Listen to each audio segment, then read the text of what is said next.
प्यारे बच्चों, जैसा कि हमने पिछली वीडियो में आप लोगों को बताया था, जिसमें मिडिल टर्म के सिलेबस को डिस्कस किया था क्लास 10th के लिए। तो क्लास 10th का जो फर्स्ट टर्म या मिडिल टर्म का जो सिलेबस है वो लास्ट वीडियो में डिस्कस हो चुका है, जो सिलेबस है। अब सेकेंड टर्म का जो सिलेबस है उसमें केवल 5 चैप्टर्स बचते हैं, जिसमें फर्स्ट चैप्टर नंबर 4 है क्वाड्रेटिक इक्वेशन। और क्वाड्रेटिक इक्वेशन में कंडीशन है कि आपके पास कौन कौन से टॉपिक्स पर ये क्वेश्चंस बनते हैं। तो सबसे पहले तो standard form of quadratic equation आनी चाहिए। Standard form of the quadratic equation है x² + bx + c = 0 है, where a ≠ 0। Solution of the quadratic equation only real roots by factorisation and by the quadratic formula. यहाँ पर आपको middle term split करनी होगी, factor करने होंगे, और सेकेंड क्वाड्रेटिक फॉर्मूले को यूज करके उसके जीरोज या रूट्स फाइंड करने होंगे। Then after relationship between the discriminant and the nature of roots, D की कंडीशन डी b² - 4ac जो होता है उस पर डिस्कस होंगे, उस पर बेस्ड क्वेश्चन होंगे। यहाँ तक कि कंडीशन है रियल रूट्स की, डिस्टिंक्ट रूट्स, रियल और इक्वल रूट्स, और second no real roots condition आती है। फिर है कुछ सम situations problems based on the quadratic equation related to day by day activity of in the incorporated। जो भी हमारे पास कुछ डे बाय डे की एक्टिविटी होंगी उन पर बेस्ड कुछ क्वेश्चंस होंगे जो एप्लीकेशन बेस्ड होंगे। तो ये क्वाड्रेटिक इक्वेशन का चैप्टर हुआ। नेक्स्ट चैप्टर नंबर 5 है अर्थमेटिक प्रोग्रेशन। उसमें motivation for the studying of the arithmetic progression, derivation of the nth term and sum of the nth terms of AP, and there the application in the solving daily life problems। Daily life problems को हम solve करेंगे। उसमें हमारे पास जो nth term और सम of the nth term का जो formula है उसका डेरिवेशन होगा और उस पर बेस्ड क्वेश्चंस होंगे। नेक्स्ट चैप्टर नंबर 10 है सर्कल। यहाँ पर tangent to a circles at point of contact, जिसमें प्रूफ 2 थ्योरम है। Number 1, the tangent of any point on the circle is a perpendicular to the radius through the point of the contact, first theorem है। Second theorem है the length of the tangent drawn from the external point on the circles are equal length. तो ये जो theorem है और दोनों theorems में at least एक थ्योरम आपके एग्जाम में जरूर आएगी। यहाँ एक बात बता दें कि जो आपके चैप्टर नंबर 10 के बाद चैप्टर नंबर 11 जो कंस्ट्रक्शन था वो आप सिलेबस में नहीं है, डिलीटेड हो चुका है, उसमें कोई भी क्वेश्चन पुटअप नहीं किया जाएगा। देन आफ्टर कुछ चैप्टर नंबर 13 है, क्योंकि 12 chapter already first term middle terms में इन्वॉल्व हो गया है। तो 13 चैप्टर है surface area and volume. Surface area and volume में surface area and volume of the combination of any two of the following cubes, cuboid, sphere and hemispheres and right circular cylinder और cone। यहाँ combined figures पे discuss हो रहा है केवल, जिसमें हमें सरफेस एरिया भी डिस्कस करना होगा, वॉल्यूम भी डिस्कस करना होगा।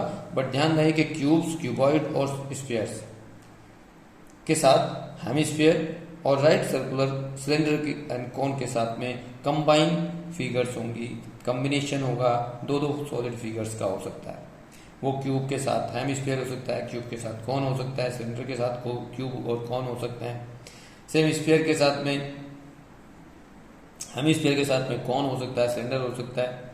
तो इस टाइप के क्वेश्चन हैं जो आपके सरफेस एरिया वॉल्यूम में आएंगे। देन लास्ट चैप्टर है 14 probability, the classical definitions of the probability, simple problems on the finding the probability of the n events। ये आपके जो 5 चैप्टर सेकेंड टर्म के थे ये, और उससे पहले आपके पास जो चैप्टर्स हैं 7 चैप्टर्स।